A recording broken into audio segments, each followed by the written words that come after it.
Bonjour à toutes et à tous et bienvenue sur Grand Lille TV pour une nouvelle édition du Rendez-vous de l'Écho. Et aujourd'hui, Xavier Passemard est avec nous. Bonjour. Bonjour. Alors vous êtes le directeur général de Cita Nord-Est. Cita, filiale de Suez Environnement, est spécialisée entre autres dans la valorisation des déchets. Si vous deviez quand même nous donner le concept, ou en tout cas votre cœur de métier principal. Alors l'activité de Cita, c'est surtout de proposer des solutions à nos clients, des solutions qui sont orientées sur la valorisation de leurs déchets. En gros, c'est vous avez des déchets, on vous les transforme en ressources de telle sorte qu'on puisse les réinjecter dans des cycles de production. Alors les clients sont qui? Ce sont les particuliers, les entreprises, les organismes publics? Alors toutes sortes de clients, on a des clients qui sont nous tous, enfin nous citoyens, puisque vous avez vous-même vos déchets qui sont collectés tous les jours, ou en tout cas un certain nombre de jours par semaine. Et puis à côté de ça, vous avez des entreprises, donc des artisans, des commerçants, ou des grosses entreprises, style Airbus ou d'autres sociétés de ce type de renom. Et le fonctionnement de Cita aujourd'hui en tant qu'entreprise qui génère des bénéfices, c'est, on le sait, les déchets sont des ressources, des richesses même aujourd'hui. Elles appartiennent à qui alors ces déchets? Alors la particularité des déchets, c'est que ce sont nos déchets, ce sont nos activités qui génèrent un certain nombre de déchets. Donc après, notre métier, c'est de prendre en charge ces déchets pour le compte de nous tous et d'en faire une ressource. Donc véritablement, ces déchets, il faut les considérer au départ comme une sorte de bien collectif. Mais la question, c'était une délégation de service public, en fait? Comment Alors on a fonctionne toutes sortes de contrats. On peut avoir des choses très très simples avec des prestations basiques. Et à côté de ça, des partenariats publics-privés qui passent souvent par des délégations de service public où par exemple la collectivité nous confie véritablement le service public. Aujourd'hui, tout est valorisable dans les déchets que vous pouvez collecter et travailler? Alors aujourd'hui, tout n'est pas valorisable, mais tout le sera. C'est-à-dire qu'on peut considérer aujourd'hui qu'un déchet est une ressource potentielle, qu'elle soit une ressource potentielle en termes de matière, qu'elle soit une ressource potentielle en termes d'énergie ou éventuellement en termes de matière organique. Donc à partir de là, les conditions économiques du moment font qu'on arrive à valoriser une grosse partie maintenant de nos déchets. Aujourd'hui, on a toujours une partie de ces déchets qui est éliminée dans des centres de stockage, qui est, l'histoire de notre métier, mais on peut imaginer à 10 ans ou à 20 ans qu'on arrivera à recycler et à valoriser 100% de nos déchets.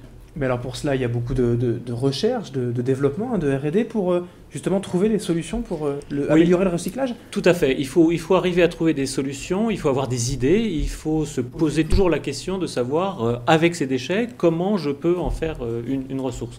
Et donc nous avons un certain nombre de programmes de développement. Et pour juste vous donner un ordre de grandeur, un groupe comme Suez Environnement investit à peu près 70 millions dans la recherche et le développement.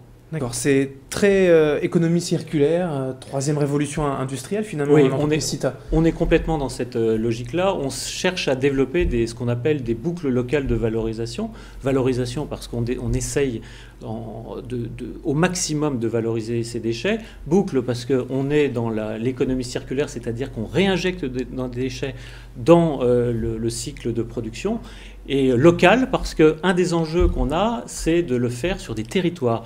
Nous sommes des métiers de proximité, nos clients sont des clients proches, nos équipes sont aussi proches, et on essaye de travailler le maximum sur les territoires. Alors l'une de ces applications, vous en parlez, la transition est toute trouvée, c'est peut-être ce partenariat avec l'entreprise Doublet, que l'on connaît bien dans la région, un partenariat industriel et qui porte le nom de Sea-Urban. En deux mots? Alors, en deux mots, au départ une idée, se dire nous avons des sédiments, vous savez qu'on est une région où on a beaucoup de sédiments fluviaux puisqu'on a beaucoup de canaux. On a des sables de fonderie qui sont utilisés pour les moules dans l'industrie métallurgique. Et puis nous avons des déchets de déconstruction, de démolition. Et on s'est dit à un moment donné, qu'est-ce qu'on peut faire de ça? On aurait pu partir dans des voies, je dirais, traditionnelles d'élimination. On s'est dit, on peut en faire un produit et ce produit-là qu'on a imaginé, c'est de faire un béton écologique, un béton vert. Et à partir de ce béton, en faire des produits. D'où le partenariat avec Doublet. Doublet utilisant ce béton pour faire du mobilier urbain. Mais alors dans le monde, c'est une révolution ou ce béton écologique, il avait déjà été étudié, travaillé? Alors c'est une première nationale au sens où quasiment la totalité des ingrédients du béton sont issus de l'industrie du recyclage. Et de ce point de vue-là, c'est une première nationale. Il y a déjà eu des essais avec certains composants du béton. Là, c'est la totalité ou la quasi-totalité. Est-ce qu'on aura assez de ressources, de déchets, de moyens de production en fait, pour produire à grande échelle ce béton écologique pour satisfaire les besoins du monde ? Ah, tout à fait. On peut très bien imaginer, à partir du moment où on arrive à trouver les bonnes conditions économiques pour recycler tous ces déchets, de produire des quantités de béton assez importantes. Mais à ce stade, on s'est concentré sur des produits plutôt valorisants qui sont du mobilier urbain qu'on retrouve dans la ville. Les grands défis pour l'avenir de Cita, de Suez Environnement, c'est ça, c'est de toujours trouver des solutions pour améliorer le recyclage ? Le rêve, c'est à la fin de faire en sorte que tous nos déchets soient valorisés et qu'on n'ait plus à stocker des déchets qu'on qualifie d'ultimes et qui ne répondent pas à des conditions économiques de valorisation. Ça, on peut y croire.